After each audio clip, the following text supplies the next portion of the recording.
பாரம்பரிய வைத்தியத்தில் கருப்பை வீக்கத்துக்கான மருத்துவம்.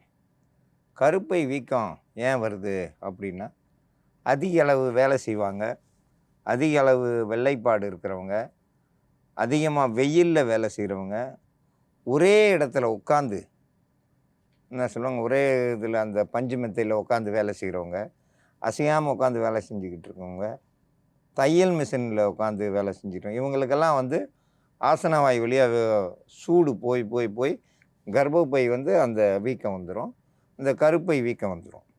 அதிக அளவு சூடு, அடுப்பு அனல்லையே வேலை செய்கிறவங்க, இவங்களுக்கான மருத்துவம் வாகை இலை,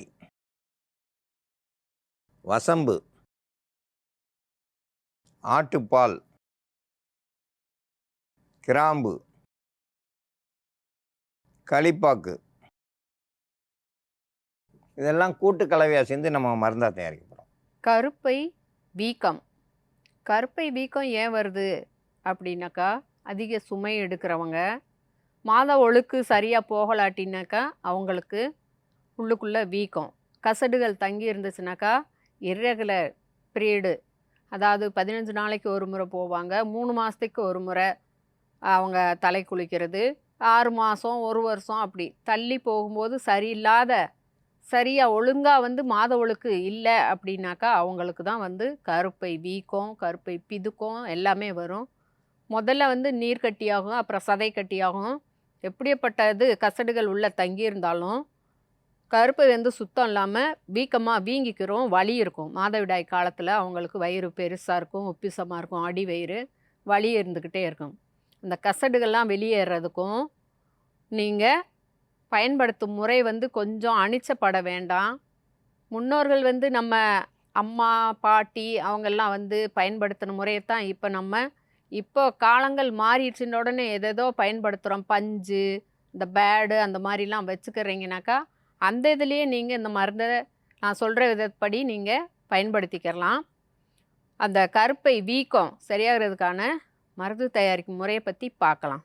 வாகை இலை சாறு, இப்போ இது கூட வசம்பு, களிப்பாக்கு, கிராம்பு 3ம் சேர்ந்து அரைச்சி எடுத்து வச்சுருக்கோம் பொடி.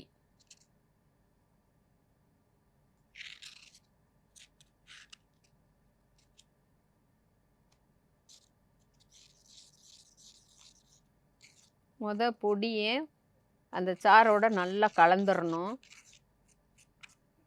இந்த மாதிரி நல்லா கலந்துட்டு கூட ஆட்டுப்பால்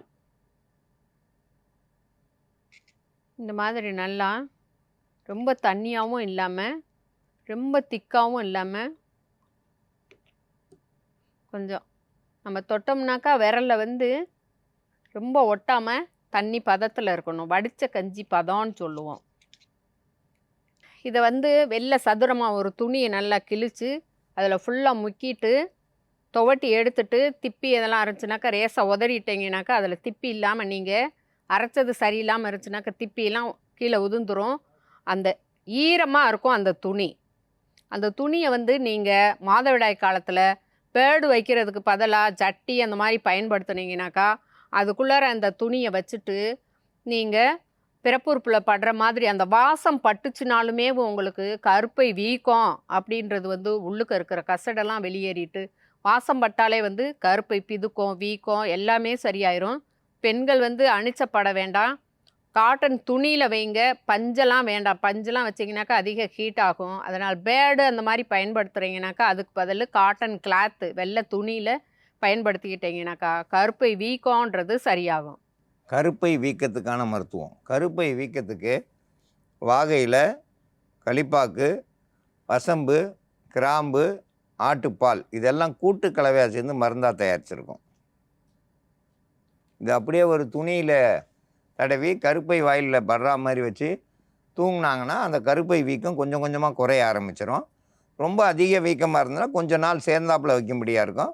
வச்சுட்டு வந்தாங்கன்னா அந்த வீக்கம் குறைய குறைய அவங்களுடைய கஷ்டங்கள் குறைய ஆரம்பிச்சிடும், அந்த வேதனை குறைய ஆரம்பிச்சிடும், முகம் வந்து பொலிவாக கிடைக்கும்.